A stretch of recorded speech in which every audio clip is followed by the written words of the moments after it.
আজ ভুবনেশ্বরের সমস্ত কাজ মিটিয়ে মানে চোখ দেখানো কমপ্লিট করে ট্রেনে করে পাড়ি দিয়েছিলাম কলকাতার উদ্দেশ্যে বা বাড়ি ফেরার জন্য।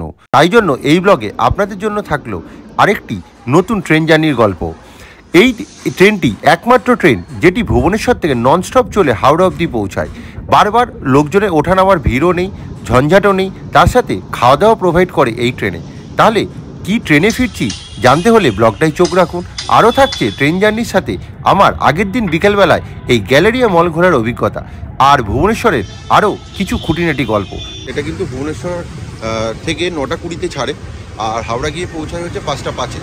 একদম ননস্টপ চলে, মাঝখানে কোনো কিছু ইন্টারমিডিয়েট স্টপেজ নেই। একদম নির্ধারিত সময় থেকে 30 মিনিট লেটে ছাড়লো। চলুন ভিডিওটা শুরু করা যাক, let start. Hello everyone, welcome back to my channel explore with Debashis. তো আগের ভিডিওটা এই জাস্ট শেষ করলাম এলবি প্রসাদে একদম সামনে।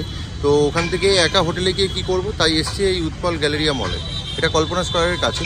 তো আজকের এই ভিডিওতে আপনার সাথে শেয়ার করবো আমাদের ভুবনেশ্বর থেকে আমাদের কলকাতা ফেরার গল্প।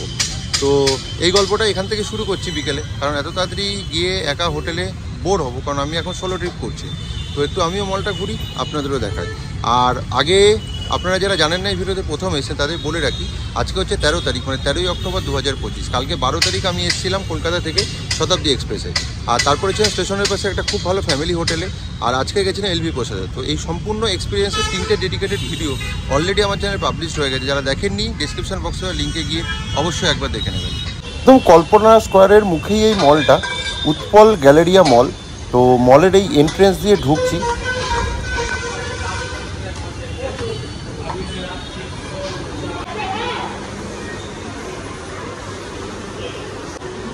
এখানে একটা ইয়ে আছে, কটা ফ্লোর আছে, 1 2 3 4টে, মানে 4 তলা।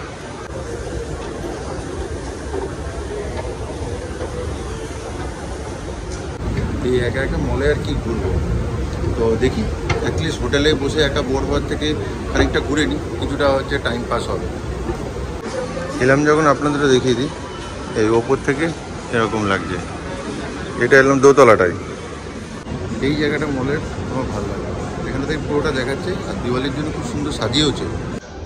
এর ভেতরে পিভিআর রয়েছে এখানে, এই ফ্লোরে পিভিআর হচ্ছে, সেকেন্ড ফ্লোরে পিভিআর। এখানে প্রচুর ন্যাশনাল ইন্টারন্যাশনাল ব্র্যান্ডের ডেডিকেটেড শোরুম রয়েছে অনেক। এই মলটা মোটামুটি ওই আমাদের কলকাতার বড় মলগুলোর মতো, প্রচুর ইন্টারন্যাশনাল ব্র্যান্ডের শোরুম রয়েছে। এই মলটা দেখে বেরোলাম, তো ছোটোর মধ্যে ভালো, প্রচুর ইন্টারন্যাশনাল ব্র্যান্ডের শোরুম আছে। তো আপাতত দেখি আর একটা উবের মারি এখান থেকে কাছে, আমি যেখানে আছি মাস্টার ক্যান্টিনের কাছে 2-3 কিলোমিটার। এই বাজে হচ্ছে 5টা। তো এই যাচ্ছি আমাদের হোটেলের দিকে। এই আসলাম আমাদের হোটেলে, তো দেখি একটু গিয়ে ফ্রেশ হয়ে নিই, সেই সকালবেলা বেরিয়েছি। এই হোটেলটাতে আমি আছি, ওই ওপরে 4 তলায়। এই রুমে আস্তে আস্তে প্রায় 5:45, আর একটু শপিং হয়ে গেল। Very good morning. আজকে বাড়ি ফেরার পালা। তো আজকে সকাল সকাল রেডি হয়ে নিয়েছি, আর কালকে রাত্রে এসে আর ক্যামেরা অন করতে পারিনি, কারণ তাড়াতাড়ি খেয়ে দিয়ে একদম ঘুমিয়ে গেছিলাম, সারাদিন খুব টায়ার্ড ছিলাম। এই সকালে 8টা 9 রেডি হয়ে নিয়েছি, তো এই বেরোবো। আজকে আমার জার্নি হচ্ছে 12246। এটা হচ্ছে এসএমবিটি বেঙ্গালুরু, হচ্ছে দুরন্ত এক্সপ্রেস, যেটা হচ্ছে ব্যাঙ্গালোর থেকে হচ্ছে হাওড়া অবধি যায়। তো ট্রেনের টাইম হচ্ছে 9টা 20। তো এখন ঘন্টাখানেক টাইম আছে, তো একটু ব্রেকফাস্ট করবো রাস্তায়, দিয়ে একদম হচ্ছে সোজা স্টেশন। আর এই ব্লগে আশা করি মনে হয় না হচ্ছে একদম ডেডিকেটেড ব্লগ বানাবো, কারণ এর আগে কিন্তু আমার চ্যানেলে এই 12246 এই ট্রেনের কিন্তু একদম ডেডিকেটেড ট্রেনের ভিডিও রয়েছে। তো যারা এখনো দেখেননি আমি ডিসক্রিপশন বক্সে লিঙ্ক দিয়ে দেবো, অবশ্যই একবার দেখে নেবেন। এই বেরোলাম হোটেল থেকে, তো একটু ব্রেকফাস্ট করবো এই মাস্টার ক্যান্টিনের এখানে, দিয়ে একদম সোজা স্টেশন। এই আবার কালকে যেখানে ব্রেকফাস্ট করেছি একদম হোটেলের পাশে মাস্টার ক্যান্টিনের সামনে, এখানে ব্রেকফাস্টটা করে নিই। তারপর এখান থেকে স্টেশন হেঁটে ওই 2 মিনিট। এই ব্রেকফাস্ট করে নিয়েছি, এবার যাই আস্তে আস্তে একটু স্টেশনের দিকে। আর যেতে যেতে আপনাদের সাথে কটা জিনিস শেয়ার করে দিই। যেমন ধরুন এই ট্রেনটা 12246, এটা কিন্তু ভুবনেশ্বর থেকে 9টা 20-তে ছাড়ে, আর হাওড়া গিয়ে পৌঁছায় হচ্ছে 5টা 5-এ। একদম ননস্টপ চলে, মাঝখানে কোনো কিছু ইন্টারমিডিয়েট স্টপেজ নেই। এই ট্রেনে আমার টিকিট রয়েছে আজকে 3 টায়ার এসিতে, ভাড়া পড়েছে ওই অ্যাপ্রক্সিমেট 1350 টাকা মতো, কারণ ডাইনামিক ফেয়ার অ্যাপ্লিকেবল দুরন্ততে, আর ফুড ক্যাটারিং সার্ভিস কিন্তু এই ট্রেনে রয়েছে। এই এলাম এদিক থেকে, আর এই যে দেখতে পাচ্ছেন স্টেশন এইদিকে। এখন স্টেশনে প্রচুর রিনোভেশনের কাজ চলছে। আগে এখানটা দিয়ে বেরোনো যেত বা ঢোকা যেত, এখন আবার ডাইভার্ট করে দিয়েছে এদিক দিয়ে।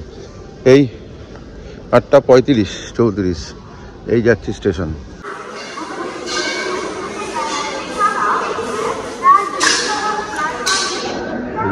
ব্যাঙ্গালোর 9:10।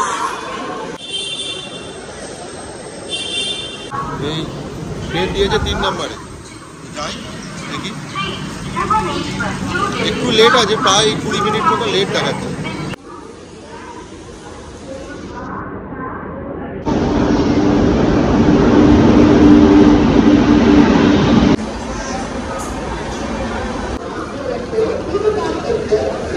টাইম ছিল 9:10 অ্যারাইভেল, এখন বাজে 9:40। সিট পড়েছে B3-তে, সিট নাম্বার 43 আপার বাস। এখন দেখি বসে যাবো, তাহলে তোমরা দেখো একটু রেস্ট নিই। আর রাস্তায় যে সেরকম ইন্টারেস্টিং কিছু থাকে অবশ্যই আছে। এই যে 9:50, হ্যাঁ সারা টাইম ছিল 9:20।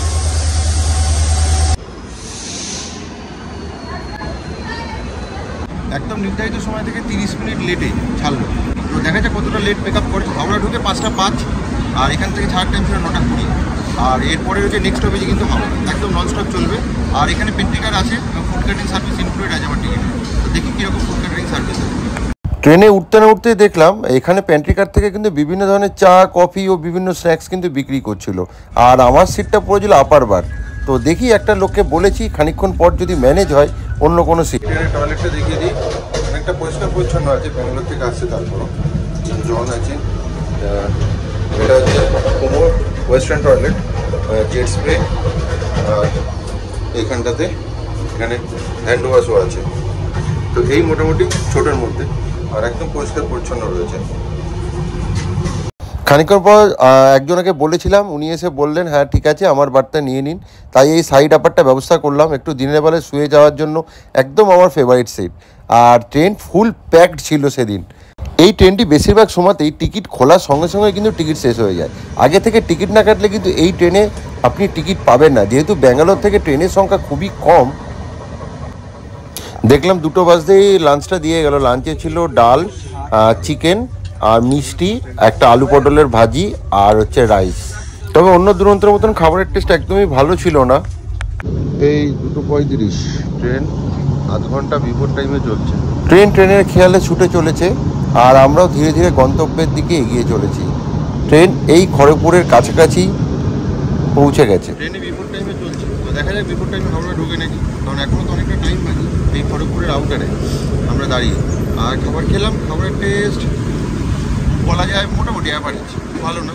বাট একটা জিনিস নতুন লাগলো, এটাতে দেখলাম আইসক্রিমের জায়গায় মিষ্টি দিয়েছে বা, আর চিকেনগুলো সাইজ বড্ড ছোটো, আর উইথ বোন। যদি বেশিরভাগ ট্রেনে এখন দেখি বোনলেস। ট্রেনের মধ্যে বসে বসে ল্যাদ খাচ্ছিলাম। আর এই খড়গপুর ঢোকার আগে একটা খুব সুন্দর টার্নিং আছে, তো এত সুন্দর একটা ফটোগ্রাফি তোলার লোভটা ছাড়তে পারলাম না, তো তুলেই ফেললাম। দেখুন কি দারুণ লাগছে ট্রেনটা। এরকম ট্রেন জার্নির ব্লগ আপনাদের কেমন লাগছে অবশ্যই কমেন্ট করে জানাবেন কিন্তু। আর দেখার পর যদি ভালো লাগে আমার কাজ, তাহলে অবশ্যই একটু সাবস্ক্রাইব করে যাবেন, কারণ আপনার একটা সাবস্ক্রাইব আমার হচ্ছে ইন্সপিরেশান। এই ট্রেন ঢুকছে খড়গপুর স্টেশন। এখানে স্টপেজ নেই, বেরিয়ে যাবে।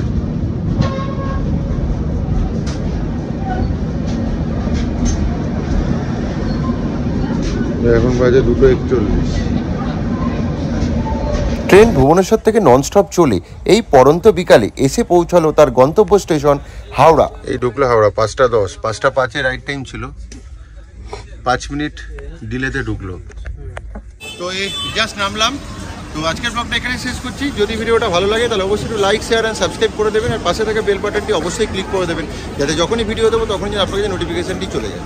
তাহলে চলুন আজকের জন্য টাটা, বাই বাই। খুব শীঘ্রই আসি নতুন কোনো ব্লগ নিয়ে, নতুন কোনো জায়গায়।